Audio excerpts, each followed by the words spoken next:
सिंध की तारीख़ ते तहक़ीक़ के सिलसिले में रुख सिंधी दोस्तनि साथियुनि भाउरनि ऐं भेनरुनि सां मुखातब आहियां। सभिनी खे मुंहिंजे तरफ़ां सलाम पहुचे। जिन भी दोस्तनि मुंहिंजो चैनल सब्सक्राइब न कयो आहे उन्हनि खे ॿीहर गुज़ारिश आहे त चैनल सब्सक्राइब कनि, पंहिंजे दोस्तनि सां वंडीनि, वीडियोज़ खे वॉच कनि ऐं जिन दोस्तनि चैनल सब्सक्राइब करे साथ ॾिनो आहे उन्हनि जो तमामु घणो थोराइतो आहे। ऐं पंहिंजो ही सिंध जी तारीख़ बाबति चैनल इंतिहाई तेज़ी सां माण्हुनि में मक़बूल थी रहियो आहे। सिंधियुनि समेत हर ॿोली ॻाल्हाईंदड़ हिन चैनल जे ज़रिए सिंध बाबति ॼाण हासिलु करे रहियो आहे। जॾहिं वीडियोज़ ते वेंदो त उन में जेके दोस्तनि तरफ़ां राय ऐं मशवरा मिलनि था उन मां तव्हां अंदाज़ो लॻाईंदो त सिंध जे माण्हुनि समेत इन ख़िते जे माण्हुनि जी पंहिंजे तारीख़ में तमामु घणी दिलचस्पी आहे ऐं हुननि खे पंहिंजी सही ऐं सची तारीख़ जो इंतज़ारु आहे त केरु थो पेश करे। छो जो अॼु ताईं जेकी तारीख़ूं लिखियूं आहिनि उहे तारीख़ूं न आहिनि, पर उहे ॿाहिरिनि हाकमनि जा रोज़नामचा आहिनि, माना हुनजी डायरीज़ आहिनि जेके हुननि जे मुलाज़िमनि लिखियूं। हुननि जे मुलाज़िमनि लिखियूं, पोइ उहे अॼु उहे तारीख़दान सॾाइजनि था, जॾहिं त हू दरबारी हुया, दरबारी मुलाज़िम हुया। बरे सगीर ते अंग्रेज़नि वापारी जे हैसियत में कब्ज़ो कयो। हू चवंदा असां हिते वापारु करणु आया आहियूं ऐं असांजा माण्हू इहो सम्झंदा आहिनि त हू वापारी हुया, वापारु करणु आया, पोइ कब्ज़ो कनि। त हू जेके हिन उहे वापारी न हुया, पर वापार जे हवाले सां वापारनि वारो वेस करे सिंध में बरे सगीर में दाख़िल थिया। हू ख़ुदि संदन तारीख़ुनि में संदन जेके लेखकनि हुन लिखियो आहे त हू पहिरें नंबर जा गुंडा हुया ऐं लोफर हुया। ईस्ट इंडिया कंपनी, घणनि माण्हुनि खे ख़बर न आहे त ईस्ट इंडिया कंपनी छा हो।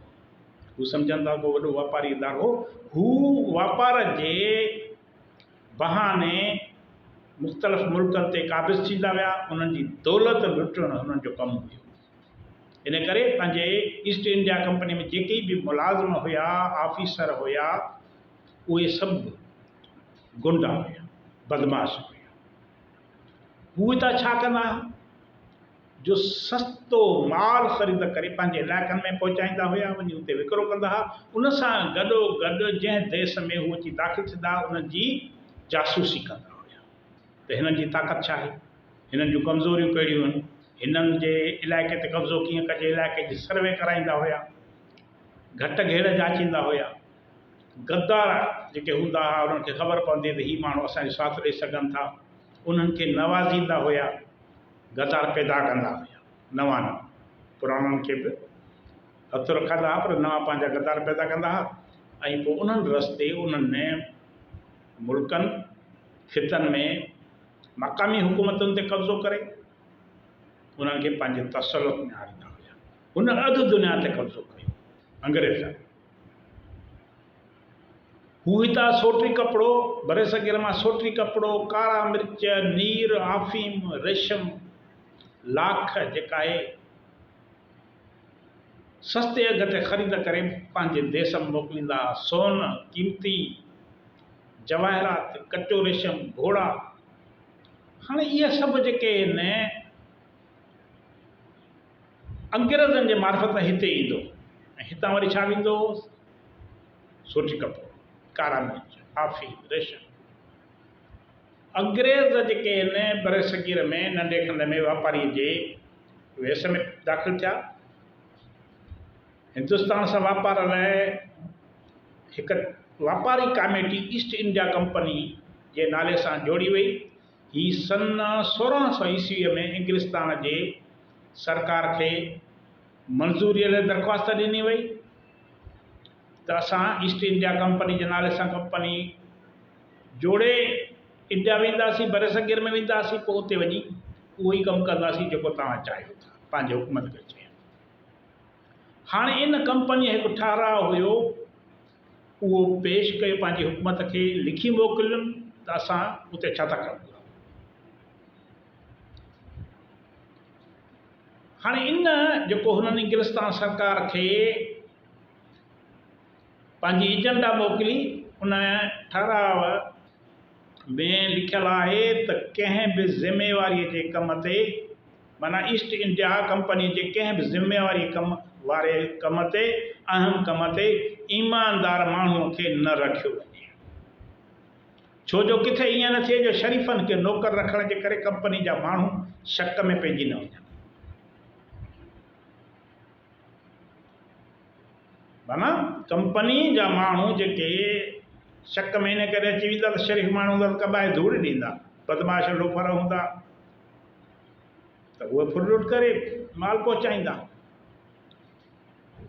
हुननि चयो त जेकॾहिं असां पंहिंजे कंपनीअ में शरीफ़ माण्हू रखंदासीं त कंपनी जा हिस्सेदार पंहिंजी रक़म वापसि ॾियण जी घुर कंदा। अहिड़ी तरह राणी एलिज़ाबेथ मलका बरतानिया राणी एलिज़ाबेथ हिन जेका वापारी जमायत हुई कंपनी हुई उनखे इजाज़त ॾिनी। पोइ हिन ईस्ट इंडिया कंपनी 31 डिसंबर 1602 ईस्वीअ में बरे सगीर में पंहिंजा पहिरियां कदम रखिया। हाँ इन ईस्ट इंडिया कंपनी में शुरुआत में जेके माण्हू हुआ 217 मेंबर हुआ ऐं कंपनी वटि सिर्फ़ु 10 लाख रुपया रक़म हुई माना सील आहे। हिन जो कंपनी जो कारोबार हूंदो हो हिकु गवर्नर ऐं 24 चूंडियल डायरेक्टरनि जे हथ में हो जेकी सभई टॉप जा लोफर गंडीशोर ऐं गुंडा। अहिड़नि माण्हुनि में केरु केरु आहिनि उन्हनि जो वरी तव्हां गूगल ते वञी सर्च कयो त उहे कहिड़ा मोतबर रहिया आहिनि उहो ख़ुदि तव्हांखे उतां जे किताबनि में मिलंदो त उहे केरु आहिनि। लॉर्ड क्लाइयो ऐं वार हेस्टिंग्स जहिड़ा धाड़ेल ऐं जेके रज़न हुया हिन कंपनीअ में हुया। राणीअ खेनि ईस्ट इंडीज़ में हिकु चार्टर मूजिबि वापारु करण जो परवानो ॾिनो। कंपनी 1612 ईस्वीअ में हिंदुस्तान जे हाकिमनि खां इजाज़त हासिल करे अहमदाबाद सूरत ऐं मुंबई जेका हाणे मुंबई आहे में पंहिंजा वापारी मर्कज़ क़ाइमु कया।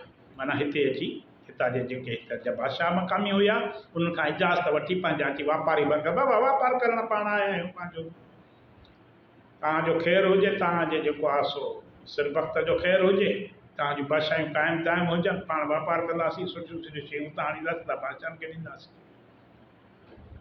मद्रास में सेंट जॉर्ज जे नाले सां हिननि हिकिड़ो क़िलो ठारायो ऐं कारखानो क़ाइमु कयो। पराए देश में ही पंहिंजो क़िलो था ठाराइनि कारखानो क़ाइमु था कनि। 1962 में मुंबईअ जे बंदर खेनि मिली वियो हिरफ़त सां धोखेबाज़ीअ सां हुननि मुंबई जे बंदर खे बि पंहिंजे तसलुत हेठां 1715 में हैमिल्टन फ़र्ख़ सैयद बादशाह खां कलकत्ते में हिकु क़िलो ठाराइणु ऐं गोरा पलटन माना गोरनि जी फ़ौज रखण जी इजाज़त वठण में कामयाबी हासिल कई। हुननि चयो बाबा हाणे जेको आहे सो हिकिड़ो असां क़िलो ठारायूं जिते असां रहंदासीं जीअं असांखे किथां को माण्हू नुक़सानु न पहुचाए सघे ऐं पंहिंजे हिफ़ाज़त लाइ असां पंहिंजी फ़ौज बि रखंदासीं। बादशाह सलामत हितां जा इंडिया जा जेके हुया एॾा सादा सूता हुननि खे इजाज़त ॾेई छॾनि क़िलो ठारायो फ़ौजी पंहिंजा हाणे हू पेर ॼमाईंदा था वञनि। ही तमामु चालाक हुया अंग्रेज़। इन खां अॻु हिन सामुंडी इलाइक़े ते पोर्चुगेज़नि जो कब्ज़ो हुयो। उहे पंहिंजा ॿेड़ा खयूं घुमाईंदा हुआ वापारु कंदा हुआ हिन खिते सां। 1612 में नेठि अंग्रेज़नि पोर्चुगेज़नि खे शिकस्त ॾेई समुंड ते पंहिंजी मालिकी जी दावा कई त बाबा हाणे पोर्चुगेज़नि खे हिते अचणु न ॾिनो। अहिड़े तरीक़े सां हिंदुस्तान जे वापार ते पोर्चुगेज़नि जो कब्ज़ो ख़तमु थी वियो अंग्रेज़नि जो कब्ज़ो शुरू थियो ऐं संदन जेको आहे सो कारोबार वधण लॻो वापारु वधण लॻो। पोर्चुगेज़नि खां पोइ अंग्रेज़नि बरे सगीर जे सॼे वापार ते कंट्रोल कयो। हाणे हू हिंदुस्तान जे वापार ते एतिरो कब्ज़ो करे विया जो जेका ॿाहिरि वापार जे हवाले सां शइ शिकिल वेंदी हुई, सामान वेंदो हो, उहो सभु अंग्रेज़नि जे मार्फत वेंदो हो। 1615 में ॿुधाए थो वञे त अंग्रेज़नि ॿिनि जहाज़नि जो जेको टैक्स हुयो 14,000 पाउंड ॾिनो। हिक जहाज़ ते सदन 1,40,000 पाउंड जो हिंदुस्तानी सामान हूंदो। माना ही सस्तो सामान वठी ॿाहिरि मोकिलींदा हुया, कमाईंदा। कमाइण सां गॾोगॾु बरे सगीर ते कब्ज़े जी प्लानिंग कंदा हुया। बर्नियर आहे हिकिड़ो लेखक आहे, उहो लिखे थो त फरंगी जेके अंग्रेज़ वापारनि जे जहाज़ हर साल सामान सां भरिजी, इंडिया मां सामान सां, बरे सगीर मां सामान सां भरिजी मलाया ऐं ओभर अफ्रीका ॾांहुं वेंदा हुआ ऐं उतां वरी वॾे तइदाद में क़ीमती जवाहरात खणी वापसि मोटंदा हुया पंहिंजे देश में। हाणे हिते हिननि जा जेके अहम मर्कज़ अंग्रेज़नि जा हुया से सूरत, गोवा, चिटागांग, सोनार गांव, इहे जेके हिननि जा मशहूरु मर्कज़ हुया जितां माना ही पंहिंजा वापारी ॿेड़ा काहे ॿाहिरि वेंदा हुया, या वापारी कोठियूं हुननि जूं क़ाइमु थियल हूंदियूं, उतां वापारी शयूं खणी ॿाहिरि दुनिया सां ही जेको आहे सो वापारु कंदा हुआ। पंहिंजे मुल्कनि मुख़्तलिफ़ मुल्कनि सां जेको वापारु कंदा हुआ उहो वरी पंहिंजे इलाइक़े में उन जो मुनाफ़ो उते मोकिलींदा हुया। अहिड़ी तरीक़े सां अंग्रेज़ जेके हुया वापारीअ जे हैसियत में दाख़िल थिया, पर असुल में हू जेके हुया से हिते कब्ज़े जे नियत सां आया। पाण हिन ते वधीक ईंदड़ वीडियो में ॻाल्हि ॿोल कंदासीं त हिननि बर सगीर में ख़ासि करे सिंध ते वापार जे हवाले सां कीअं कब्ज़ो कयो। तव्हांजी वॾी वॾी महिरबानी। ईंदड़ वीडियो ताईं इजाज़त।